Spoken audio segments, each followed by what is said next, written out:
गजा में जारी तनाज़ा खित्ते से बाहर भी फैल सकता है। दुनिया के किसी मुल्क ने गैर कानूनी हिजरत की हिमायत नहीं की। निगरान वज़ीर-ए-आज़म अनवारुल हक काकड़ का ताशकंद में तुर्क न्यूज़ एजेंसी को इंटरव्यू। कहा, अफगानिस्तान के साथ सरहद पर कानूनी नकलो हमल के लिए कोशां हैं। तिजारत, ज़राअत और दिफा में ताल्लुकात को मज़ीद फ़रोग़ दिया जा सकता है। तापे मंसूबे के लिए पाकिस्तान, तुर्किया और अफगानिस्तान पर अज़्म है। भारत इस मंसूबे से बाहर रहना चाहता है तो उसकी मर्जी। भारत के बगैर भी तुर्कमानिस्तान के गैस ज़खायर खित्ते की इक़्तिसादी तरक्की का बाइस बन सकते हैं। कश्मीर भारत और पाकिस्तान के दरमियान एक गैर मामूली तनाज़ा है। पाकिस्तान का उसूली मौक़िफ़ मसला कश्मीर का UN करारदादों के मुताबिक हल है। जस्टिस मुज़ाहिर का अपने खिलाफ तश्कील दी गई जुडिशल काउंसिल पर एतराज़। चीफ जस्टिस और जस्टिस सरदार तारिक की काउंसिल में शमूलियत पर एतराज़। जस्टिस नाइब अख्तर अफगान पर भी तहफ़्फ़ुज़ात का इजहार। 18 सफ़ात पर मुश्तमिल जवाब जमा करा दिया गया। मौक़िफ़ इख्तियार किया कि जुडिशल काउंसिल किसी जज के खिलाफ उस वक्त कार्रवाई कर सकती है जब मुत्तफ़िक़ा फैसला हो।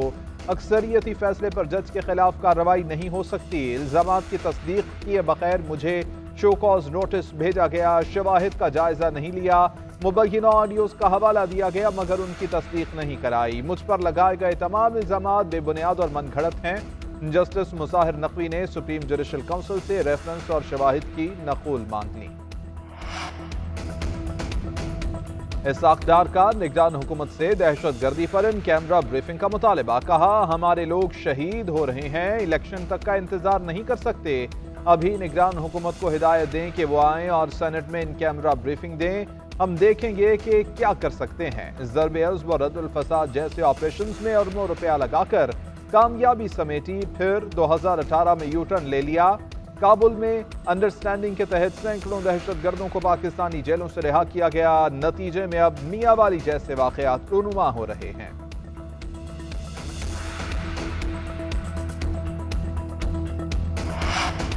नवाज शरीफ की जायदाद जब्त की के अहकामात वापस। एहतसाब अदालत ने जब्त शुदा जायदाद और असासे वापस करने का हुक्म दे दिया। बैंक अकाउंट्स डीसील, गाड़ियों और प्रॉपर्टी छोड़ने का हुक्म। तो आशिकाना रेफरेंस में इश्तिहारी करार देने के बाद जायदाद जब्त की के अहकामात दिए गए थे। नवाज शरीफ के लाहौर में 1650 कनाल से जायद ज़रई अराजी जब्त की गई थी। एहतसाब अदालत के जज मोहम्मद बशीर ने हुक्म जारी किया।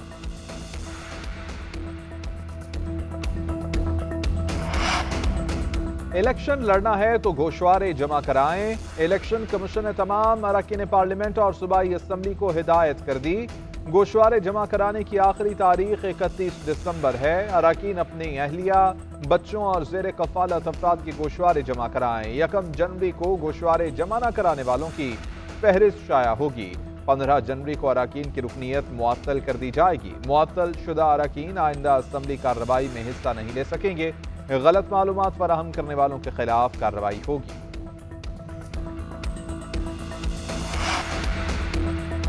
मनी लॉन्ड्रिंग रोकने के लिए इक़दाम नाकाफी करार। IMF का मनी लॉन्ड्रिंग मशकूक ट्रांजैक्शन पर सख्त पॉलिसी अपनाने का मुतालबा। दिसंबर तक इक़दाम पर अमल दरामद की रिपोर्ट मांग ली। FBI की टैक्स क्राइम पर रिपोर्ट पेश। ज़राए के मुताबिक IMF हुकाम ने मशकूक ट्रांजैक्शन पर मजीद सख्त सजाओं की तजवीज़ दी। अकाउंट्स ब्लॉक करने और कड़ी निगरानी करने की भी तजवीज़। कहा, मनी लॉन्ड्रिंग में मुलविस अनासर का नेटवर्क तोड़ा जाए।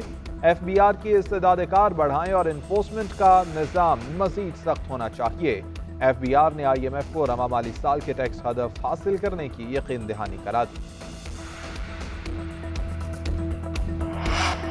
कप्तान बाबर आजम सेमीफाइनल में रसाई के लिए पराज़म। कहते हैं कि कल के मैच के लिए प्लान तैयार कर लिया। प्लानिंग के तहत 10 ओवर्स खेलेंगे। फ़खर जमान 20 से 30 ओवर्स तक खड़े रहे तो हदफ तक पहुंच सकते हैं। नाक़िदीन को भी जवाब दे दिया। बोले कि टीवी पर बैठकर मशवरे देना आसान है। 3 साल से कप्तानी कर रहा हूं, मुझ पर कोई दबाव नहीं। सबकी अपनी राय और सोचने का तरीका है। कप्तानी से मुताल्लिक फैसला टीम मैनेजमेंट ने करना है। मेरा काम खेल पर तवज्जो देना है। कोशिश करता हूं कि अपने लिए नहीं, टीम के लिए परफॉर्म करूं।